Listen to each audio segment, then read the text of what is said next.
Hello friends, in today's video, we will be further analyzing the chronic penny model. In the last class, we discussed the chronic penny model and we analyzed the various aspects of the model, and finally, we obtained one condition for the existence of wave function.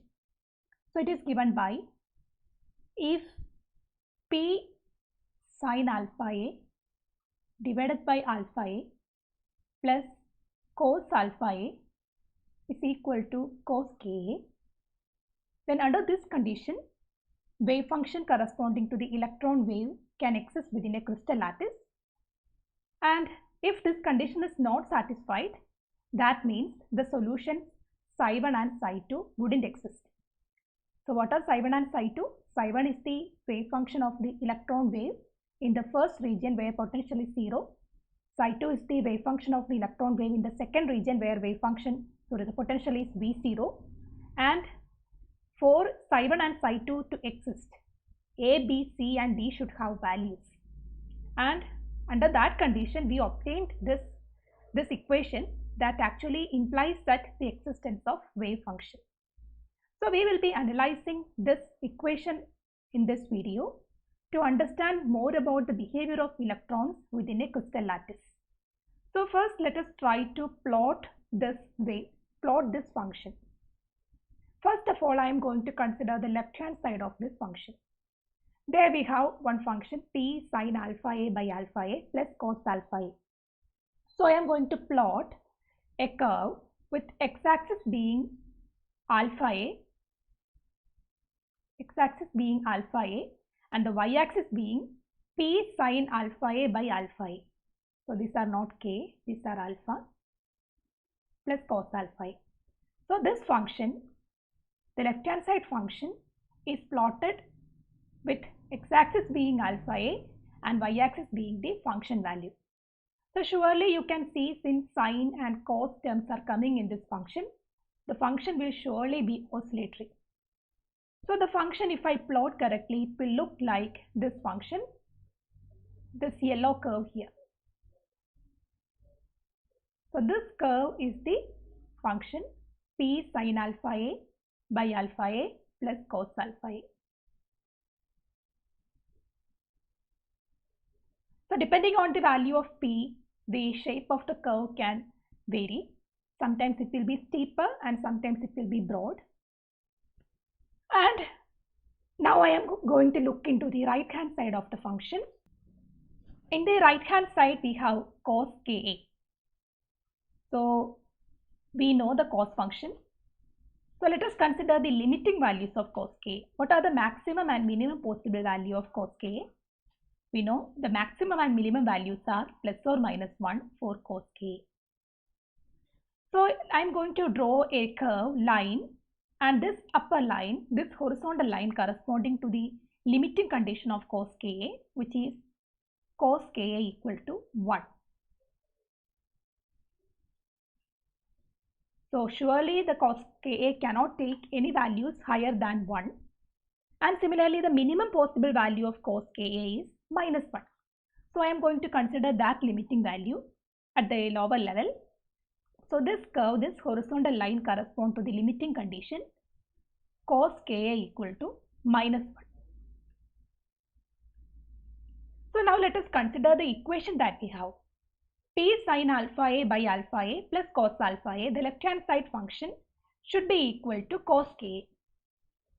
So since cos Ka cannot take values beyond plus 1 and minus 1, obviously whenever this function, the left hand side function value, exceeds plus 1 or minus 1, the wave functions will not exist. This condition will not be satisfied, isn't it? So since the curve is drawn like this, there we can clearly see that there are some regions, for example this region. In this region, the function P sin alpha A by alpha A plus cos alpha A is above plus 1. So surely in that region, this condition, this equation will not be satisfied. Similarly, when we come to the next region, there is another region that is beyond minus 1. So surely beyond that value, beyond these horizontal lines, the function will not be, it cannot be equated with cos ka. So all these regions that are going beyond +1 and -1, all these regions where the function values, the left hand side function value exceeds +1 and -1, those regions correspond to the regions or the values where the wave functions cannot exist. So surely, as you can see, on the x-axis we have plotted alpha a, right? So certain values of alpha a for which this function value, the left hand side function, exceeds +1 and -1 are surely prohibited, are surely does not give any wave function. So what is alpha a? Alpha, we have defined alpha square as 8 pi square me h square. That means if alpha a, so as you can see along the x-axis, there are certain regions of alpha a that are not allowed. For example, in the first region, here, from here up to here, these levels of alpha a are not allowed because for that values, the function value is beyond +1. Then after that, there is a small region here, this region. For this region, this red line here, there the alpha a correspond to an existence of solution because in that region the function is within the value +1 and -1. And followed by there is another prohibited region of alpha a. This value of alpha a cannot be chosen because for that values the function is beyond -1. And following that there is a very broad region of allowed value of alpha a. So you can see in this region these values of alpha a are actually allowed because in that region the function, left hand side function, is within the range +1 and -1. So if we plot like that, there is regions of alpha a that are allowed followed by regions of alpha a that are not allowed. So these red portions are actually allowed values of alpha a, followed by the blue portions that I draw are forbidden ranges of alpha a. Similarly to the left hand side as well, we have allowed bands, allowed ranges of alpha a, followed by forbidden ranges of alpha a, not allowed ranges of alpha a, and so on. So these regions are actually corresponding to regions where the function, left hand side function value exceeds +1 and -1. So this is the first assumption that we will get by analyzing this equation that we obtained from the previous discussions. So what does it means to have certain allowed values of alpha a and certain forbidden values of alpha a? Also we have defined alpha square as 8 pi square me by h square. Me by h square, which implies that alpha a, what is alpha a? Alpha a is root of 8 pi square me by h square multiplied by e. So surely if certain values of alpha a are allowed and followed by certain values of alpha a are prohibited or forbidden, then that means surely that condition will correspond to the values of energy as well. So this simply means that for electrons existing within a crystal lattice, there are certain ranges of energies or alphas that are allowed, and there are certain ranges of energies that are forbidden. Then after that there will be again a range of allowed energy values followed by again a range of forbidden energy value. Then only this equation will be satisfied. Then only wave functions of electrons can exist. So as you can see, clearly this equation implies that the ranges of energy that can be chosen by electrons within a crystal, certain ranges of energies are allowed and certain ranges of energies are forbidden. And if we draw the Ecker curve corresponding to the electrons, How do you draw energy wave function, energy versus k? Along the x-axis, we will be drawing the k, the wave vector k, and along the y-axis, we will be drawing the energy.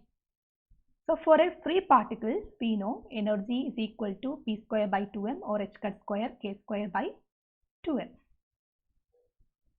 So if this condition is satisfied for a free particle, this is for a free particle, then if you draw the dispersion curve for a free particle, we know energy is proportional to k square. So how do you draw a curve with y proportional to x square? That is surely a parabola.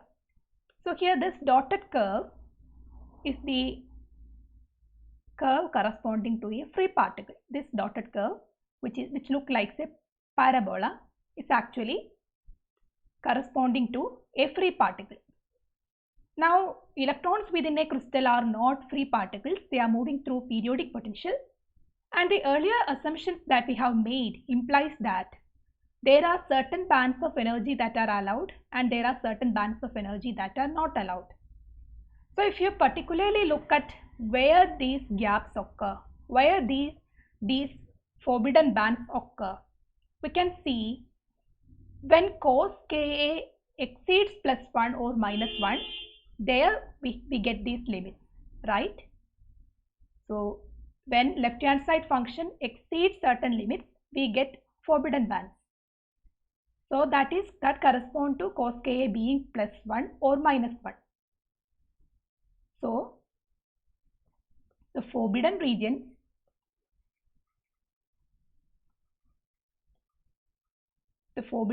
are those regions where cos Ka correspond to +or -1. So if cos Ka equal to +or -1, that implies that Ka equal to 2 pi or 2n pi, multiples of 2 pi. That implies K equal to 2 pi by A multiplied by an integer n.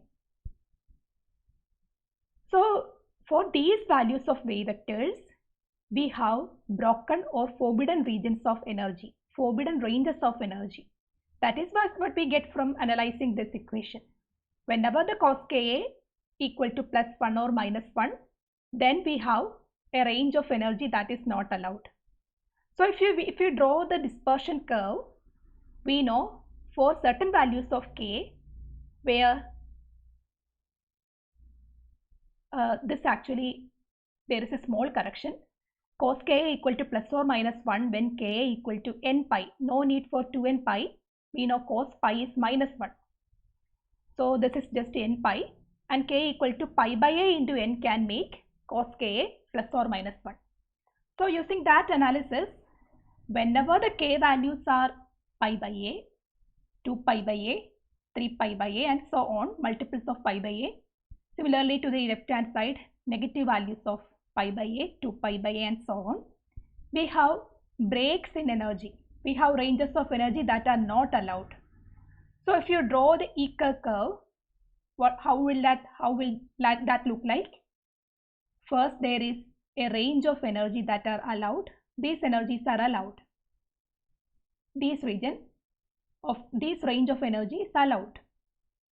After that, when K becomes pi by A, there is a range of energy that is not allowed. So this is the not allowed region. After that, a range of energy will be allowed, followed by a range of energy that is forbidden, and so on. So this curve, this broken curve, here you can see this curve, next region, and so on. So this corresponds to the behavior of electrons within a periodic potential.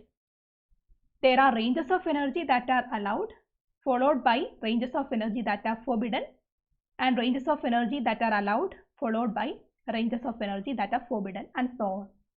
So these shaded regions correspond to the allowed energy ranges, or those are called the allowed bands. And the ranges of energy that are not allowed are called the forbidden band. So you can clearly see the simple assumption of electron being moving through a periodic potential brings out this concept of bands the existence of energy bands, the allowed bands and the forbidden bands. And the electrons, as long as it is within a crystal, can choose any range of energy that are allowed.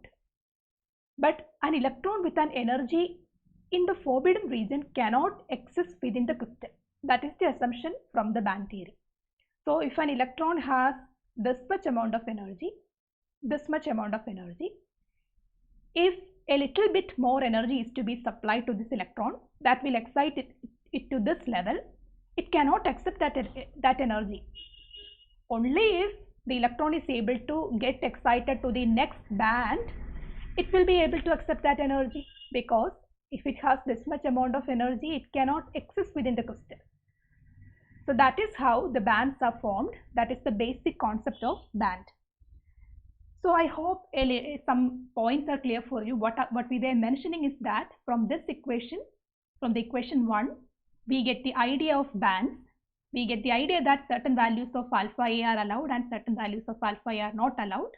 And alpha simply means energy. That means certain ranges of energies are allowed and certain ranges of energies are forbidden. And then we also found that these forbidden regions correspond to k values being pi by a into n. And we try to plot the EK curve corresponding to these assumptions. So this is exactly how the dispersion curve according to the band theory will look like. Now let me also mention some other additional points for you. So you can see here, as the values of alpha A increases, or as the value of energy increases, the width of the allowed bands, these shaded regions are the allowed bands, these are the allowed bands. The width of the allowed bands is increasing as energy is increasing. So that is one of the assumptions that we will get if we analyze the curve. So clearly you can see the first allowed bands are thinner.